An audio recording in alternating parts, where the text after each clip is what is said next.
The number of multi-generational households is 4 times larger than it was just 50 years ago. Today we're going to talk about why this is becoming a more popular choice and what things to consider if you want to combine households.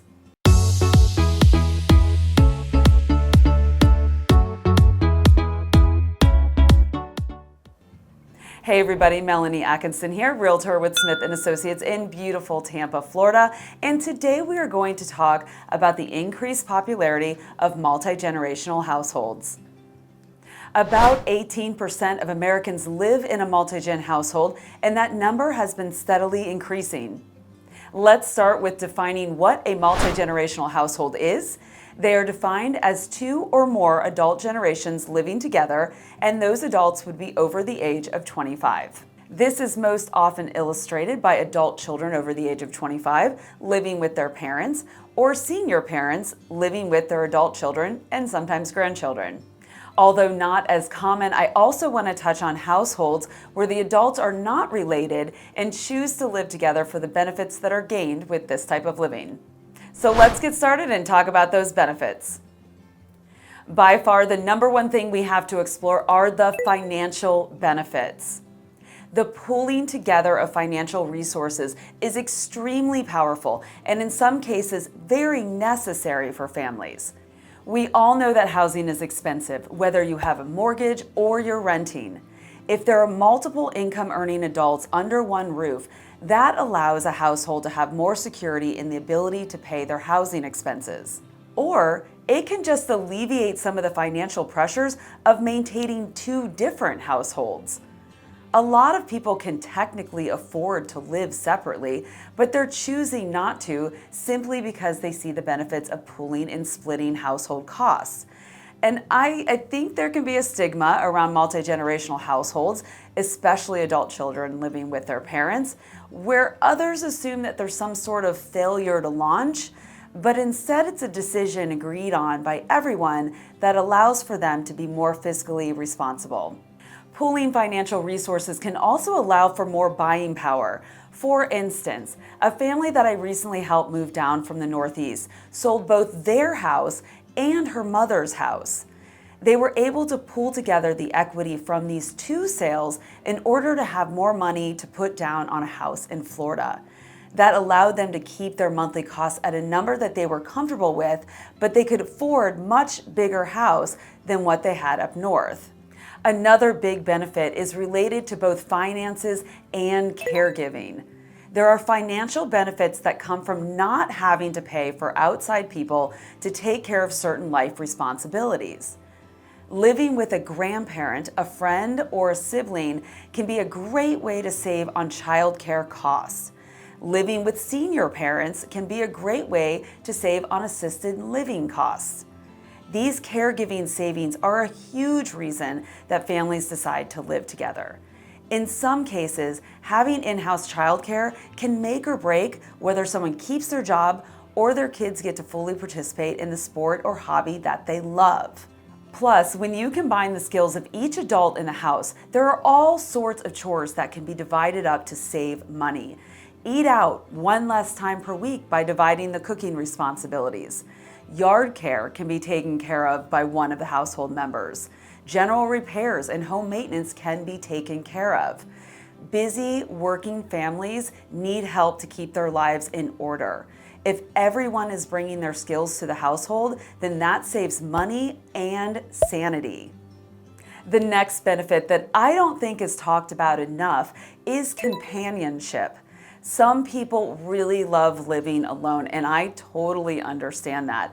But others find great comfort in knowing that someone is close by to help or just to talk to. I often refer to this type of living as Golden Girl living. Thank you for being a friend. Us kids of the 80s loved watching these 4 women navigate retirement together. It was like a sorority house for retirees. As I get older, I can understand the personal benefits of this companionship. Why can't you live with your best friends? Would it be complicated at times? Absolutely. But in light of all the other benefits I already talked about, it's worth exploring and normalizing. Okay, so we've gone through the benefits of multi-gen living, but we all know that this type of living can be complicated. So let's go through some of those challenges and things to consider when searching for a house. The first one that always comes up is privacy. A lot of people are used to having their own space and don't want to feel like they're living on top of one another. When I work with multi-gen buyers, we talk a lot about separate spaces so people can have privacy. Now that means something different to all of my buyers, but a lot of them will tend to navigate towards homes that have split bedroom plans so that the bedrooms aren't all next to each other, or two-story homes where the owner's suite is on the second floor and there's another full bed and bath on the first floor. The homes that provide the most privacy are the ones that are specifically designed with multi-gen living in mind. They will have separate entrances. They often have multiple kitchens and living rooms. You may have at some point heard of accessory dwelling units. An ADU is an independent living space on the same lot as another house. ADUs can be attached or detached to the primary home. We see a lot of these here in Tampa in the form of above garage apartments, often referred to as granny flats. We also have a lot of detached small pool houses. Some new home builders have heard the demand from homebuyers and are designing homes with separate living spaces. Another challenge for multi-gen living is accessibility and safety. This is especially important for households that will be taking care of elderly parents. You have to be mindful of staircases and where bedrooms are located, the width of doorways, and any small level changes that may be a tripping hazard. There are a lot of one-story houses in Florida that have small steps between rooms that can be very dangerous. Next, let's talk about schedules. If there are multiple working adults in a house and everybody is on a different schedule, this can make living together very challenging or very helpful.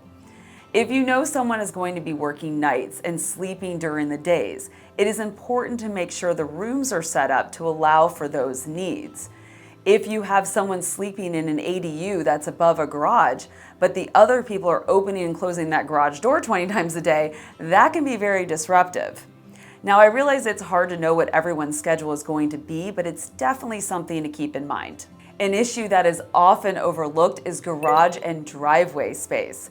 When you increase adults in a household, you often increase the number of vehicles. Having a place to put those vehicles that allow for convenient access and don't break any city or neighborhood rules can be hard. You need to check on the rules for street parking, HOA requirements for expanding a driveway, or even having cars parked in a driveway. This isn't the biggest issue, but it can be a huge inconvenience if you don't think about it beforehand. Another thing you need to think about and get professional help with is how the property is going to be titled. Your title agent or attorney can help go over the options and figure out what is best for your situation. If you are living with non-family members and you're all going to be on the title, you definitely want to have a binding agreement that specifies how the ownership or sale of that home will work. There can be a lot of complications with that, and you want to address them prior to moving in together. The key to all harmonious living situations is open communication. If multi-gen living is in your future, please be honest with yourself and your housemates about what is important. Be mindful that multiple adults will have strong opinions about different things, and it may take some time to find the perfect house.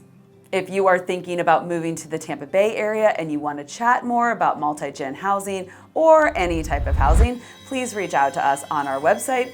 If you are not already a subscriber to this channel, please hit that subscribe button.